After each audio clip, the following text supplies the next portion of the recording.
Y las exportaciones, como dice hoy el observador, vienen en caída libre. Llevan 11 meses de bajas consecutivas. Las solicitudes de exportación de bienes cayeron 31,6% en julio y 24,3% en los primeros 7 meses del año. ¿Cuál es el escenario con respecto a este asunto? Recibimos en Otra Mañana a Teresa Eisenberg, secretaria ejecutiva de la Unión de Exportadores. Eisenberg, ¿cómo le va? Buenos días. ¿Cómo andan? Muy bien, muchas gracias por atendernos. En este veranillo. Efectivamente. Antes de pasar a los temas de fondo, Eisenberg, déjeme mandarle un saludo a usted, porque me enteré por la cuenta de Twitter de la Unión de Exportadores que ha cumplido 50 años de trabajo en la gremial. Sí, la verdad, entré como a los 18 años y ahora aún sigo a los 68. Uh-huh. Entonces, para mí es un privilegio trabajar con los exportadores, para los exportadores y con ellos, porque he transitado por distintos momentos del país y de las exportaciones y bueno, y de la vida misma, ¿no? ¿Ha cambiado mucho el sector en 50 años? ¿Ha cambiado mucho el sector en 50 años? Sí, claro, ha tenido todo un desarrollo, lo he vivido, ha sido muy interesante ver cómo se ha posicionado nuestras exportaciones en el mundo y parte de ello a través de nuestro trabajo desde la Unión de Exportadores junto con los distintos gobiernos y las distintas autoridades. Eisenberg, pasemos al tema de fondo. 11 meses de caídas consecutivas, 31,6% menos en este mes de julio versus 2022, pero 24,3% menos en los primeros 7 meses del año. ¿Qué lectura hace de estos datos? Bueno, nosotros en todas las fotos que sacamos en estos últimos 11 meses, como usted bien ha dicho, de caída. Y eso lo venimos alertando, comentando, y bueno, se debe a distintos aspectos, ¿no? Que tenemos como un combo que realmente es nocivo para nuestras exportaciones. Y tiene que ver con, la guerra todavía que se sigue prolongando de Rusia-Ucrania, tiene que ver con el tipo de cambio, tiene que ver con la sequía, tiene que ver con los costos de nuestras exportaciones que llegan a los países y se encuentran con proveedores más baratos. Hay un montón de accesos a mercados que no tenemos todavía acuerdos firmados, Mercosur, los demás bloques, y sí los proveedores que compiten con nosotros lo tienen. Entonces es un combo bastante preocupante y los resultados están a la vista. ¿Han conversado con autoridades de gobierno transmitiéndole estas preocupaciones? Sí, nosotros permanentemente estamos hablando, de hecho tenemos varios grupos de trabajo donde estamos con los exportadores mismos mirando mayores eficiencias en la logística, llámese en el puerto, en el transporte marítimo, terrestre, aéreo. Eso también es parte de la competitividad, en costos de producir en Uruguay comparado con otros países. Todo eso lo tenemos tenemos recabado, toda esa información, y se la elevamos a todas las autoridades permanentemente y la vamos actualizando. Y también el tema de acceso a mercado, y ahora incluimos la sostenibilidad. La sostenibilidad va a ser un aspecto importante de ahora en más, porque están pidiendo ya los mercados que demostremos que cómo somos sostenibles en el tiempo, más allá de todos esos aspectos que mencionaba anteriormente. Sí, cómo cuidamos el medio ambiente, si tenemos, cómo gobernamos ese cuidado del medio ambiente y cómo nos preocupamos por todo nuestro entorno. Y eso tenemos que demostrarlo, si no, no nos compran.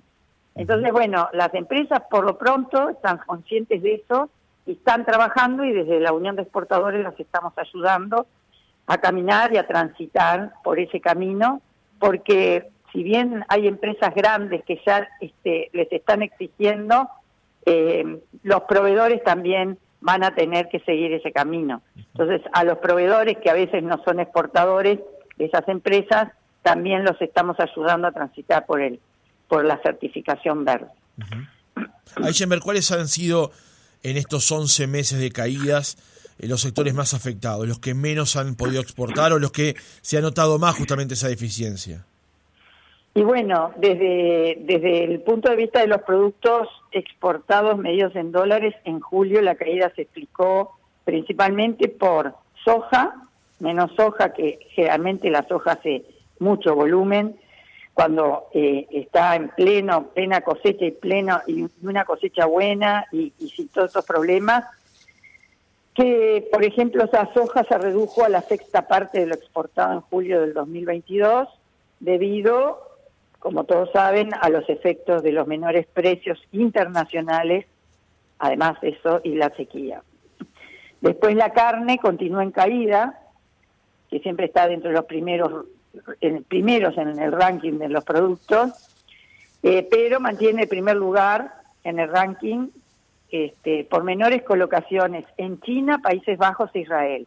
Y cereales y lácteos también cayeron en julio, en el caso de los cereales principalmente a México, Cuba y Venezuela, y lácteos que fueron menos a la Argelia y a China. Entre los principales 20 productos de exportación en este mes de caída fue sobre todo la soja, como recién lo dijimos, por sequía y precios. Y mientras hubo una suba de máquinas y artefactos mecánicos destinados a México, Argentina y Brasil.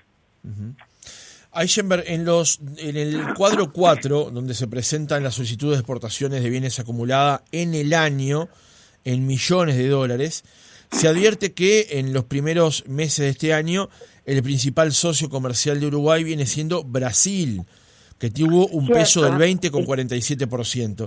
Pero lo que te quería preguntar... Hace varios meses que Brasil está en primer lugar.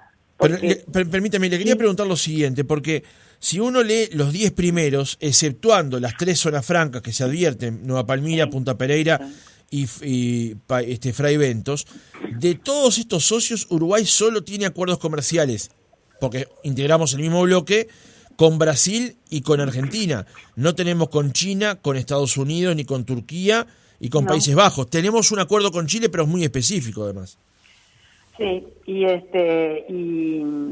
bueno, sí, hay una escasa dinamismo en firmar acuerdos para entrar sin pagar tantos aranceles, tantos impuestos en esos países. ¿Cuán importante es para los exportadores tener buenos acuerdos o acuerdos comerciales como esos? Y es muy importante. Fíjese que Uruguay está pagando 800 millones de dólares de impuestos, de los cuales 300 millones quedan en impuestos en China y otros tantos en otros países.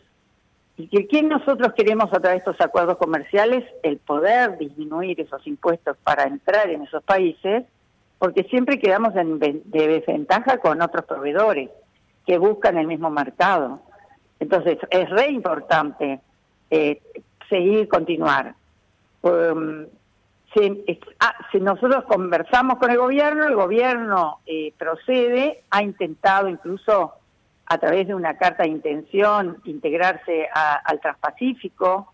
Después hemos empujado junto con los gobiernos el acuerdo Mercosur-Unión Europea, pero sucede que las decisiones, y con China igual, la decisión está en la cancha de los demás, no en la nuestra. A veces dentro del Mercosur hay dificultades para tomar una posición, y de hecho se están discutiendo qué tipo de acuerdo con la Unión Europea a partir de las elecciones en Brasil, una vez Lula llegó al poder.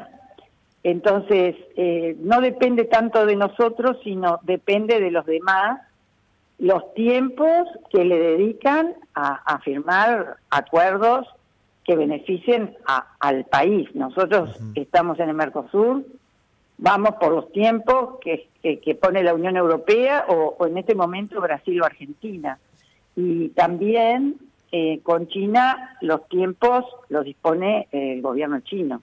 ¿Dónde está Uruguay en la fila de los países para firmar acuerdos? Eichenberg, cada 6 meses cuando se realiza una de las cumbres del Mercosur, vuelve a estar sobre la mesa la posibilidad de que Uruguay, o sea, la posición de Uruguay de flexibilizar el bloque sea llevada a cuento. Nunca pasa. Y lo otro que se sumó en esta última oportunidad es que, bueno, Uruguay debería pensar eventualmente en pasar a ser un Estado socio y no miembro del bloque del Mercosur. ¿Cómo lo ven ustedes, tomando en cuenta justamente que en este caso Brasil sigue siendo un socio muy importante para Uruguay y es también parte del Mercosur? Sí, evidentemente a Uruguay le sirven todos los acuerdos, todas las integraciones, todo, sumar. Evidentemente dificultades en el Mercosur de maduración hay, por lo tanto siempre vamos a tener alguna dificultad en las discusiones internas. Pasa el tiempo y en esos foros se le dificulta, veo, el decidir ir para un lado o para el otro. Nosotros lo que estamos viendo a partir de la última reunión del Grupo Mercado Común es generar un estudio en profundidad, como hacemos siempre, para tomar una decisión o la otra, o sugerir hacia dónde ir, es hacer un estudio de lo que significa irse del Mercosur, ser asociado, cualquiera de esas dos posibilidades. Y una vez que tengamos el estudio hecho, ahí vamos a proceder a sugerir al gobierno qué posición tenemos. Uh-huh. O sea, el hecho de que ustedes lo estén analizando quiere decir que tampoco lo descartan, o sea, lo ven, no es que lo vean con malos ojos necesariamente. Para tomar una decisión hay que tener primero un estudio. Uh-huh. Y en eso estamos reuniendo a distintos actores para discutir sobre el tema y ver qué posición tomar según el costo-beneficio, porque hay 400 empresas que exportan al Mercosur. De esas 400, 240 solo pueden exportar al Mercosur. No pueden direccionar a otros países el producto que venden semiterminado o terminado. Entonces, tenemos que también defender esas empresas que trabajan y que es empleo, y también ver qué es lo que perdemos o ganamos tomando ese tipo de decisión. Una de irse o la otra de ser asociado, como lo es Chile. Eisenberg, la última pregunta. Estas últimas medidas que ha tomado Argentina de mayor proteccionismo, ¿cómo están afectando las exportaciones uruguayas? Y bueno, ya venían afectadas al no tener ellos dólares para pagar las importaciones. Venimos con atrasos de autorizaciones para que podamos exportar, con todo lo que conlleva esos atrasos de autorizaciones. Nosotros desde acá hacemos gestiones permanentemente para poder destrabar o para que lo agilicen, pero es como a cuentagotas, y con la nueva medida se encarece debido a que es un impuesto al dinero, no a la mercadería, es un impuesto a los dólares. Entonces, evidentemente alguien lo paga. En el comercio siempre alguien lo paga. Teresita Eisenberg, secretaria ejecutiva de la Unión de Exportadores, gracias por haber estado otra mañana con nosotros. Gracias a ustedes.